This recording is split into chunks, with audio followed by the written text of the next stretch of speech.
everybody watching this morning. You'll see that we have our smiling mask on, and when Sam gets out from in front of the camera, they'll be able to see that. Well, as I told you, you're never fully dressed without a smile. That's right, that's right. So just to bring a little bit of levity into the room today, you know, we have all kinds of different masks that everybody's wearing, and we hear so much about it, but I want to thank Commissioner Crabtree for getting these for us, and we're glad to be able to come and be in this meeting today and wear a smile. And wear a smile. So with that, I'm going to take mine off, okay? And so we can proceed with the meeting. But yeah, that reminds everybody, try smiling today. Try smiling. And you know, we've been blessed, and God's been good, and we just need to smile more. Remember just how good God's been to us all. All right. Do I have a motion to approve the minutes of August the 13th? So moved. Second. Mr. Crabtree. Aye. Ms. Coleman. Mr. Davis. Aye. In the matter of request for appropriation transfer of funds, Is there any questions or comments in regards to item 2? Hearing none. Motion to approve. Second. Ms. Coleman. Aye. Mr. Crabtree. Aye. Mr. Davis. Aye. In the matter of accepting miscellaneous reports, Questions or comments in regards to item 4? 3. I'm sorry, item 3. Hearing none. Motion to accept. I'll second. Mr. Crabtree. Aye. Ms. Coleman. Aye. Mr. Davis. Aye. In the matter of request for appropriation of funds, Questions or comments in regards to item 4? Hearing none. Make a motion to approve. Second. Ms. Coleman. Aye. Mr. Crabtree. Aye. Mr. Davis. Aye. In the matter of accepting amended certificate from the Budget Commission, Questions or comments in regards to item 5? Hearing none. Motion to accept. I'll second. Mr. Crabtree. Aye. Ms. Coleman. Aye. Mr. Davis. Aye. In the matter of 2020 Prevention, Retention, and Contingency Plan, TANF Supplement Edition regarding Job and Family Services, Are there any questions or comments in regards to item 6? Hearing none. Make a motion to approve. Second. Ms. Coleman. Aye. Mr. Crabtree. Aye. Mr. Davis. Aye. In the matter of approving payment of the regular schedule of accounts for the various funds, moral obligations, and the then and now certificates, and the total amount of, I didn't correct mine, sorry, can you read that? $289,789.59. Is that right? Was that revision? Yeah. Yeah. That's correct. Yeah, I didn't correct it on my sheet, though. Okay, all right. Are there any questions or comments in regards to item 7? Hearing none. Motion to approve. I'll second. Mr. Crabtree. Aye. Ms. Coleman. Aye. Mr. Davis. Aye. All right. Ms. Coleman, did you have anything additional? I'm just glad to see our friends from the press out here. Yeah. And glad that we're all together again. Yes, absolutely. And Mr. Crabtree? Well, ditto. I think it's about time we had the press back in here. I appreciate you guys being here. Yes. Thank you. Yeah, we're back to 2 meetings a week. We have the press in the room, 1 representative from each press outlet in the room today, and appreciate you gentlemen coming. And we have a newcomer with the Portsmouth Daily Times. So would you like to introduce yourself? Yes, I'm Patrick Hackman, the Portsmouth Daily Times, in the cover of local government. Great. Patrick, I didn't Welcome. catch your last name. What did you say it was? K-E-C-K. Welcome to our meetings. Appreciate you being here. All right. Questions, items on the agenda, gentlemen of the press, items on the agenda.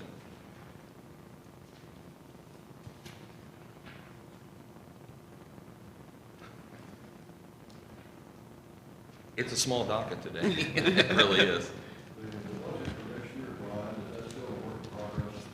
Yes, absolutely. Yeah, and we'll start looking at that a lot closer. Well, we're starting to now, starting to get our requests.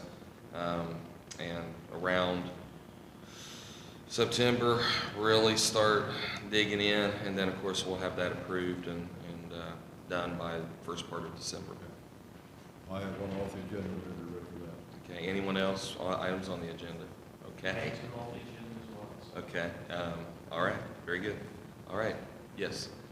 A question, I mentioned, I think on the phone to you some time ago, can we get an update on the Shawnee State golf course property, which is no longer a golf course? Is that a work in progress?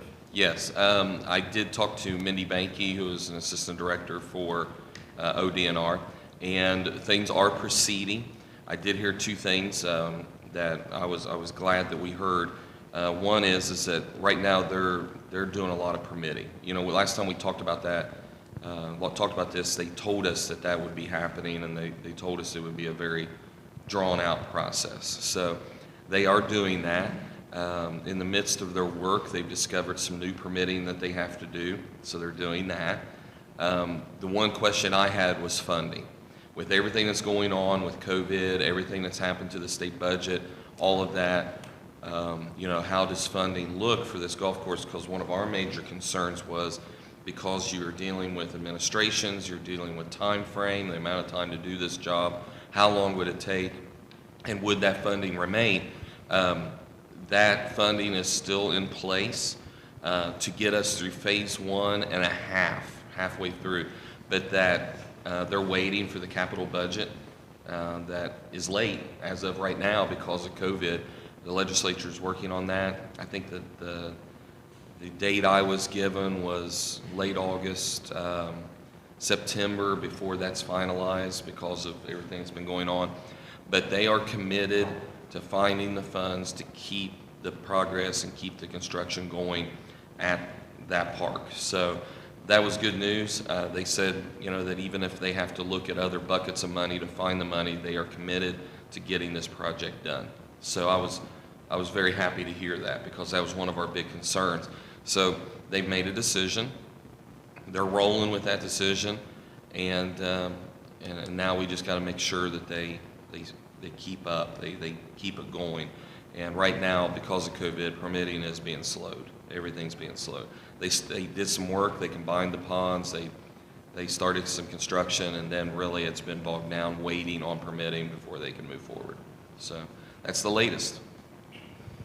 Mm-hmm. Add two off the agenda, please. Yes, sir. First one, it's been about 3 months since Dan Palmer submitted his resignation from the Lawrence Site Solid Waste Management District. That position hasn't been filled to date. Do you have any progress or anything you can share regarding that? The board did meet to discuss that. We met by Zoom, and we have placed an interim director in Stephanie Helms in that position, and then we have interviewed individuals for that position. We have not come to a decision, unfortunately, and we are in the midst of negotiations on that. So we'll see. Our intent is to fill a position. And it's a joint decision between the Scioto County Commissioners and Lawrence County Commissioners? 3 and 3, yes. Mm-hmm. Okay. Is there a time frame that you guys have set for finalization of that position? We haven't, but I believe we'll be making some decisions in the very near future. Okay. And the second question off agenda, please. Mike, this goes to you about being a member of the board of the County Commissioners Association of Ohio. What, if anything, have they been doing to work with state government specifically to help maybe some revenue streams or help fight the effects of COVID in the state since March?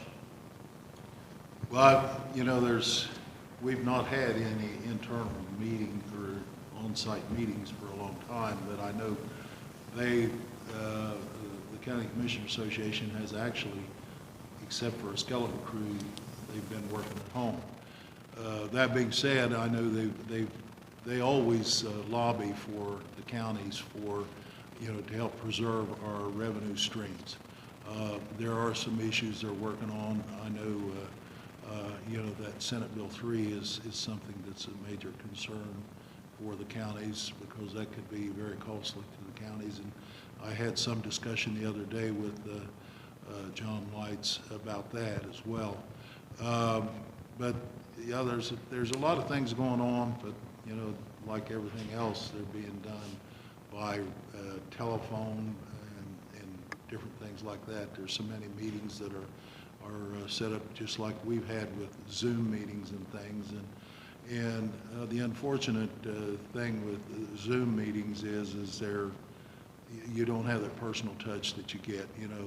The time before the meetings and the time after the meetings when you can discuss important issues with other member counties and that. So, I know that it's been a very unusual year, but I do know that the County Commissioner Association has our back, and they're still working on items that we have a lot of concern with.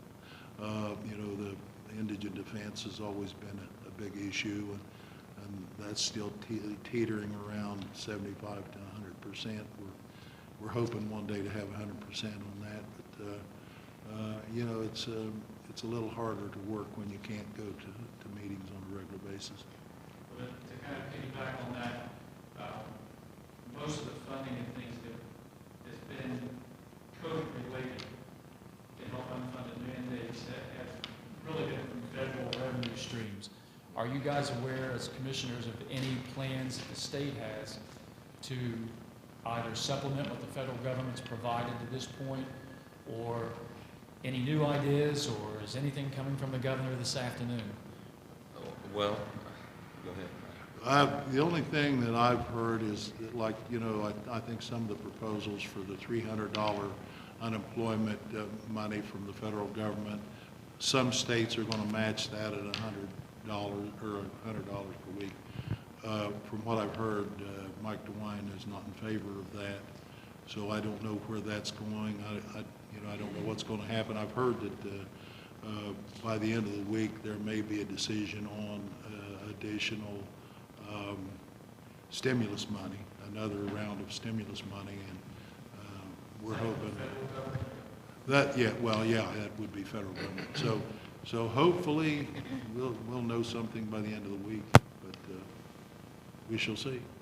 Thank you. I got a call, or I was contacted just yesterday by an individual who has been fighting to get their unemployment since May.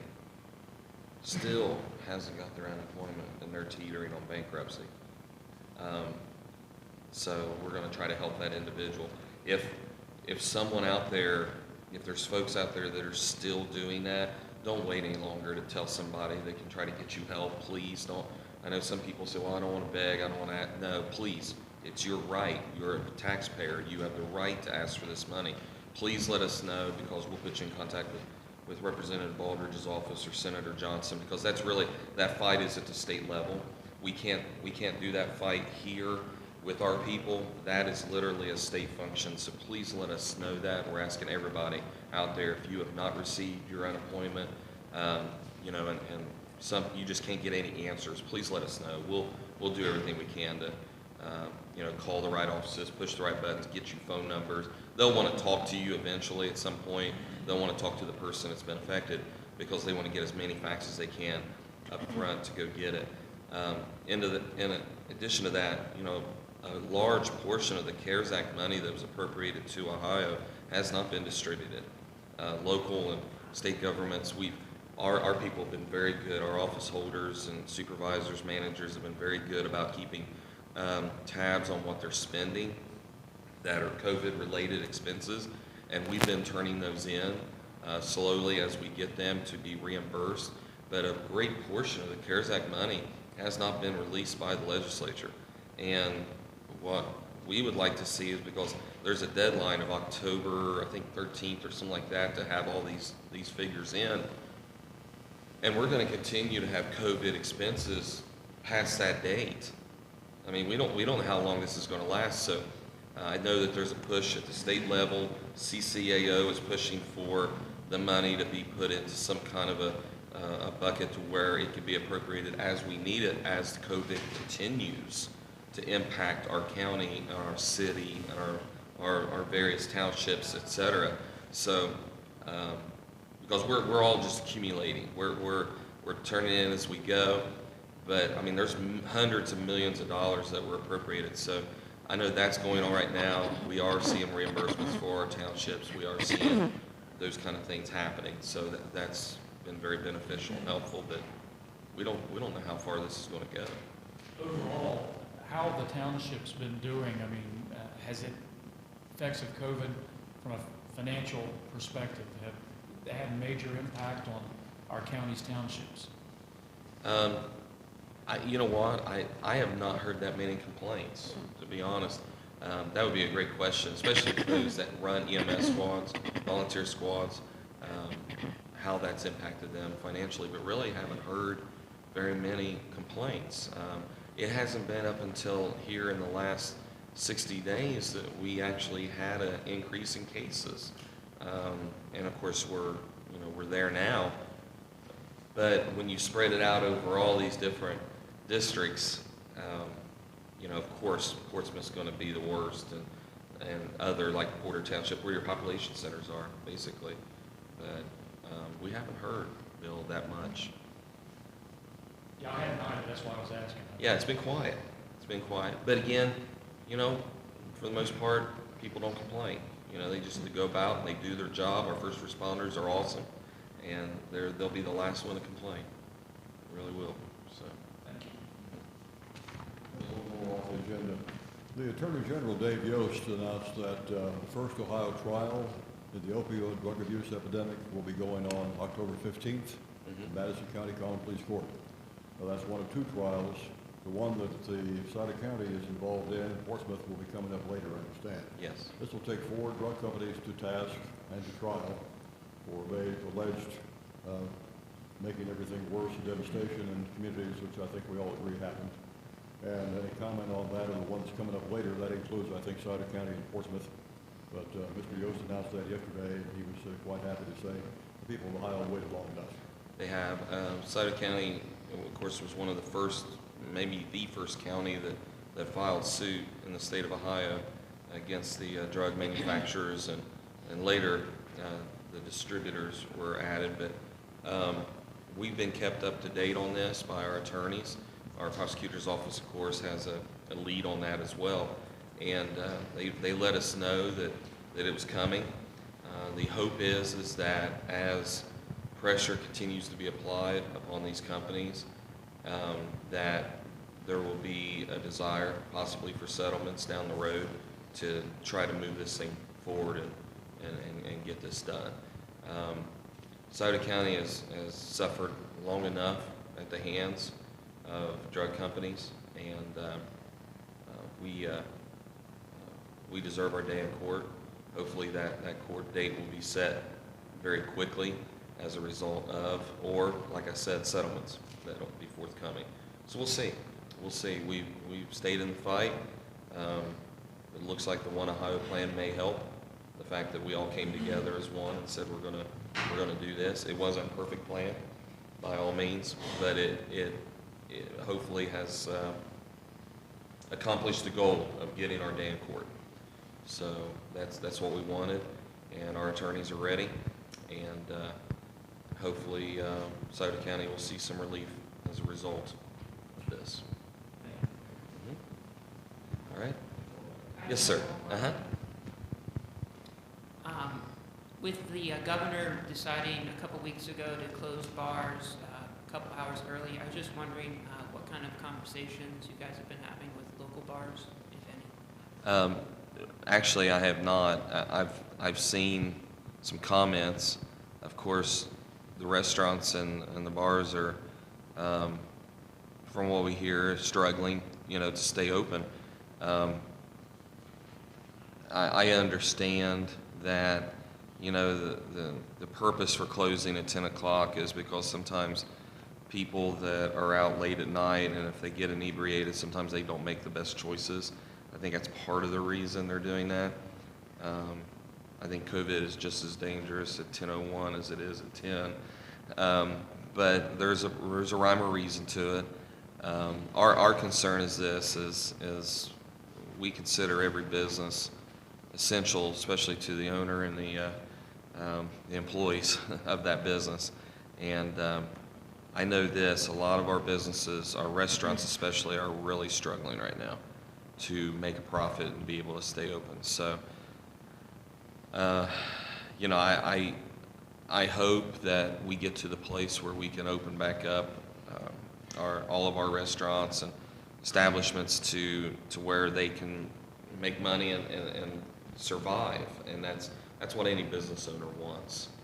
And but no, I have not, unless you guys have. I have not. We did initially, for sure, when we first saw everything shut down completely.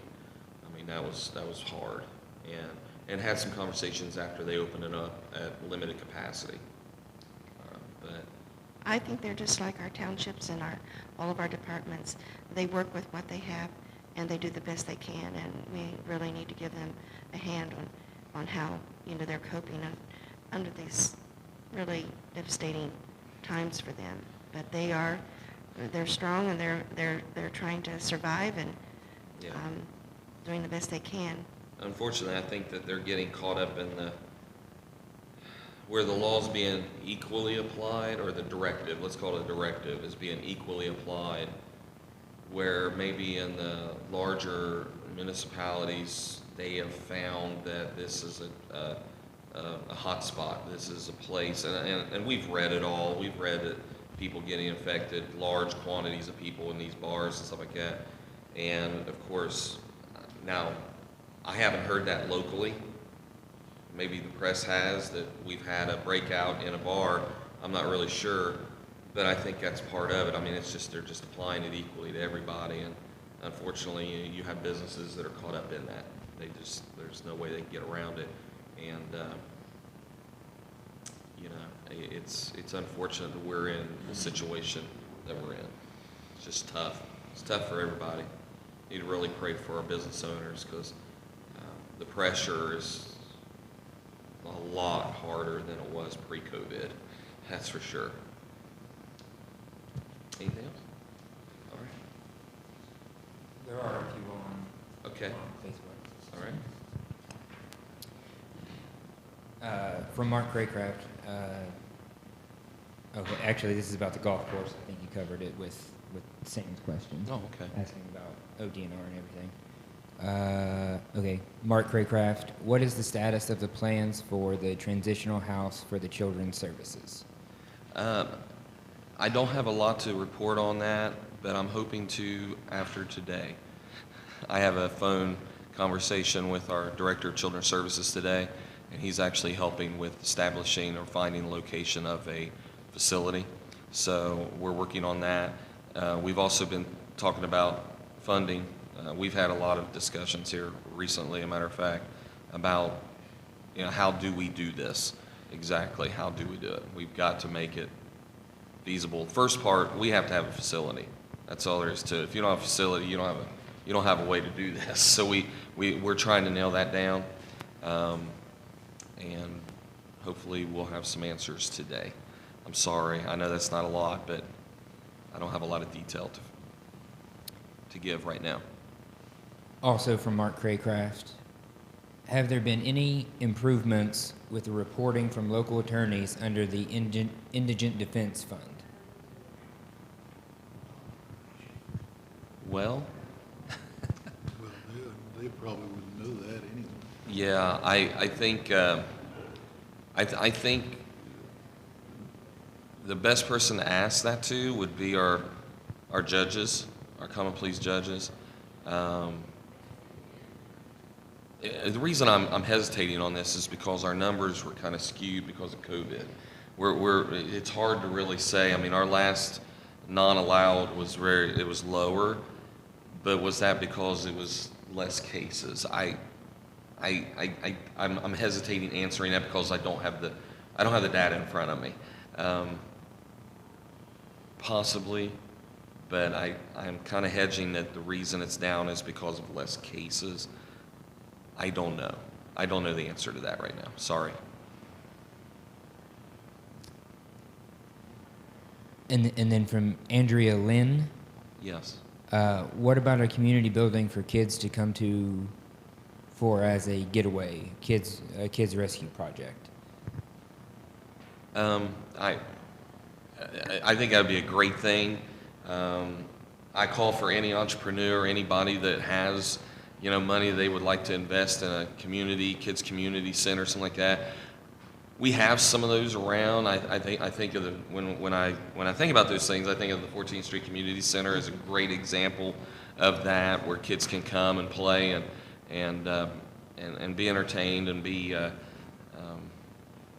mentored, which I think is huge. Do we have enough? No, we don't. Do we have a youth center like a YMCA or a Boys and Girls Club? No, we don't. I think there's a effort right now to come up with a Boys and Girls Club. It's something that's being worked on. As far as building a facility, the county just simply doesn't have the money for that, to build a facility right now for that. Is it a good idea? Yeah, and I wish somebody that had the means to do it would be able to do that, and then be able to break even or make money. I think that's key. You have to be able to do that. What we've seen in the past is we've seen people start those, and they've one right after another have gone out of business, and it's hard to do that. It's very hard to do that. So, as tax revenues increase, and hopefully down the road they will, and we'll be able to afford something like that maybe in the future. But right now, as far as a public facility, the tax base just isn't there right now. It just isn't. But actually, it would be wonderful. It would be great. Of course, that's something we've talked about multiple times. But it'd be great if we had a private citizen that could develop and build that. It'd be wonderful. Is that it? Okay. Anything else in the room? Okay. Can we get a motion to adjourn? So moved. And I'll second. Aye. Aye. Aye. Thank you, everyone, and don't forget to smile.